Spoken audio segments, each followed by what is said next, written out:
The Sun Clan has 1,000 names for the fear of a hunting Allosaurus, for the tremor in the earth that announces a Tyrannosaurus Rex, for the shadow of a pterodactyl passing overhead. They have no name for the feeling that grips them now. The strangers appear at the tree line, not like a clan on the move, but like a pack of wolves materializing from the forest gloom. They are gaunt, their ribs stark beneath taut, sun-cracked skin, but it is their eyes that are wrong. They do not hold curiosity or weariness. They hold a flat, cold assessment. Mara, the Sun Clan's elder, steps forward. Her people murmur behind her, a sound like a disturbed beehive. In her hand she holds nothing. Her palms are open, a universal sign among her people of greeting and peace. Their entire social structure, the web of kinship that binds them, is built on this foundation. You greet, you share, you are people. To not do so is to be no different from the unthinking beasts that stalk the jungles. We greet you, Mara calls, her voice steady. The strangers do not answer. They simply watch. There are 7 of them, all male. They carry spears, but these are not the heavy, thick half-dead weapons the Sun Clan uses for felling Hadrosaurus. These are light, slender, tipped with razor-sharp flint designed for a different kind of target. One man holds a stone axe, it's half darkened with something other than hearth smoke. They are arrayed in a loose line of formation that is not for travel, but for something else, something Mara's mind refuses to grasp. This is the failure of their ethnocentrism. The Sun Clan has always believed that all 2 legs who speak and make fire are, at their core, the same. Their customs might differ, but the bedrock of community, of greeting, of recognizing another person's existence, must be universal. The stranger's silence is a violation of this fundamental law of humanity. It is profoundly, deeply wrong. One of the strangers, clearly the leader, takes a step forward. He is missing an ear, the side of his head a mass of scarred tissue. He raises his chin and points with his spear, not at Mara, but past her, at the smoking racks heavy with fish, at the cave where the clan's children are peering out with wide, frightened eyes at their small pile of obsidian cores. He is not looking at them as people. He is taking inventory. Mara's heart hammers against her ribs. This is a test. She feels it. A test she does not understand. Her culture, her very being, screams at her to make the gesture of peace, to offer food and welcome. To do anything else is to become like them. A silent, watching thing. She motions for a young man, Terran, to bring a basket of smoked fish. He hesitates, his knuckles white on his own hunting spear. He, too, feels the wrongness. But he obeys. Mara places the basket on the ground between them, an offering, a question.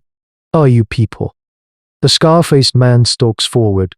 He looks down at the fish, then back at Mara. A sound comes from his throat, a low, contemptuous growl. With a sudden, violent motion, he kicks the basket, sending the carefully prepared food scattering into the dirt. He spits on the ground. Then, without another signal, he and his hunters turn and melt back into the forest as silently as they arrived. They leave behind a devastated offering under silent a silence that is louder and more terrifying than any predator's roar. The clan does not sleep. They sit by a low, sputtering fire, the uniton, scattered vicious symbol of the violation. Mara tries to weave the stranger's actions into a story her people can understand.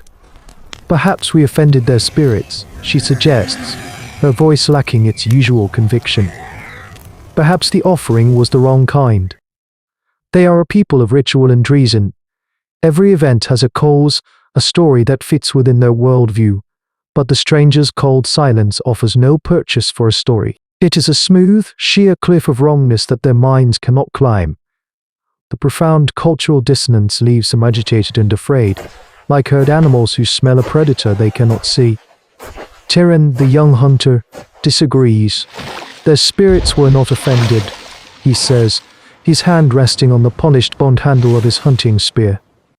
This piece of osteodontocratic technology, made from the femur of a Utahraptor, is a tool of pride, a bringer of food. They were measuring us. The other hunters shift uncomfortably. Measuring for what? A hunt. That is impossible. The attack comes with the first grey light of dawn. There is no warning roar, no challenge. The strangers move with a terrifying economy of motion. They are not a hunting party, they are a weapon. One moment the camp is stirring with the quiet sounds of waking. The next, it is chaos. Terran is the first to react.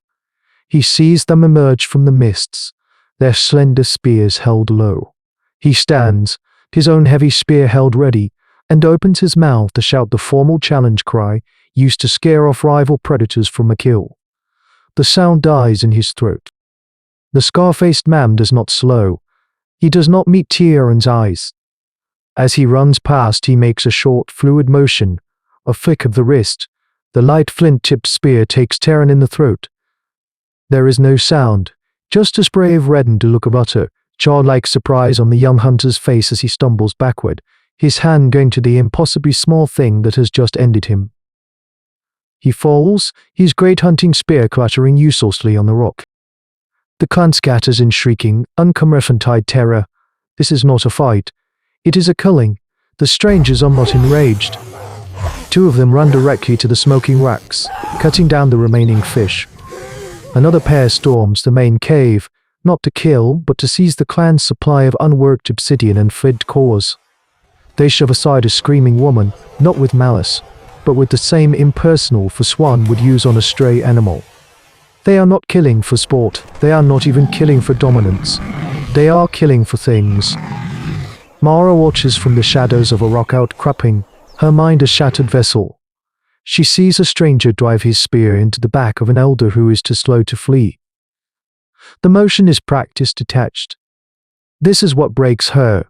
It is the realization that to these men, this act of killing another human is a skill, a craft honed like chipping a flint axe. The lesson is written in the blood of her people on the dark morning earth. There are other humans in the world whose first greeting is not an open palm, but a sharpened point. The strangers are gone as quickly as they came, leaving behind to dead, a looted camp, and a silence filled with a new and terrible knowledge. They bury their dead under a cairn of stones, an act of love that feels hollow. The spirits of the dead will find their way, but the spirits of the living are lost. The clan is broken.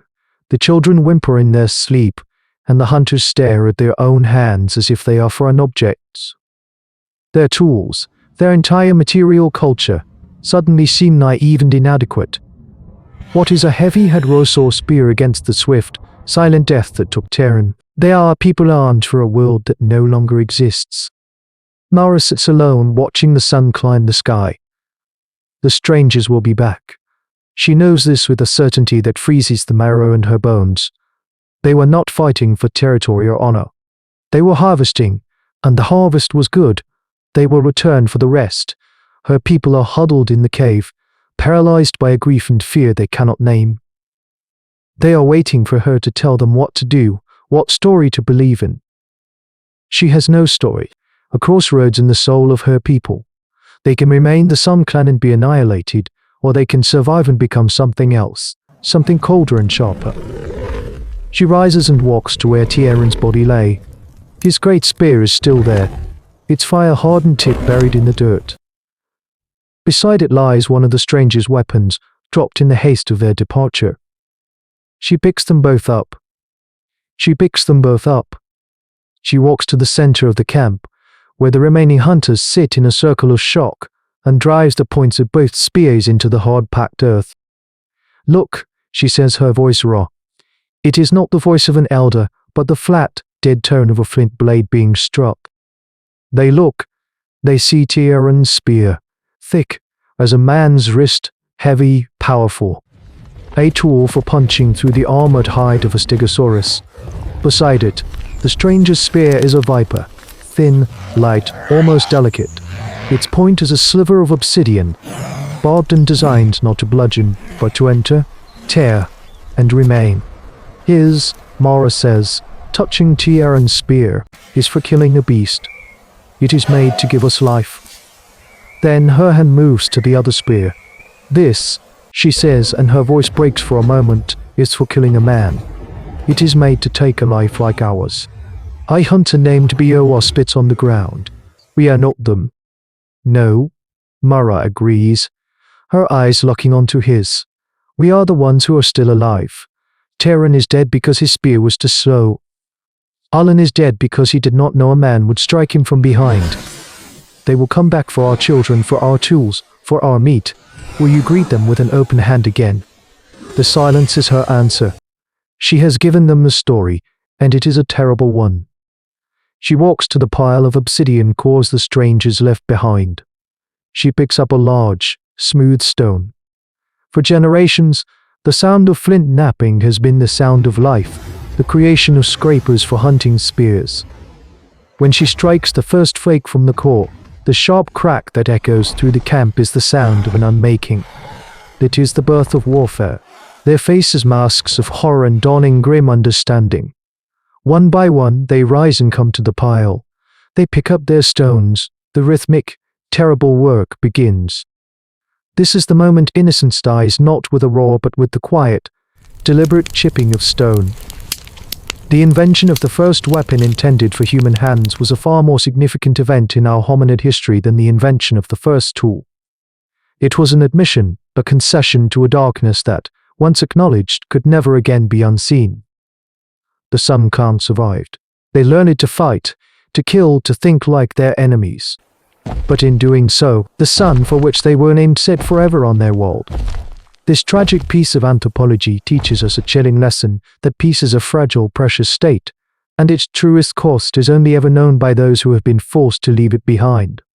The capacity for organized violence, once learned, becomes a permanent part of a people's story, a shadow that follows them through all the generations to come. For the greatest tragedy of our species is not that we must fight monsters, but that in order to win, we must become them. And sometimes the most dangerous monsters are the ones we create ourselves.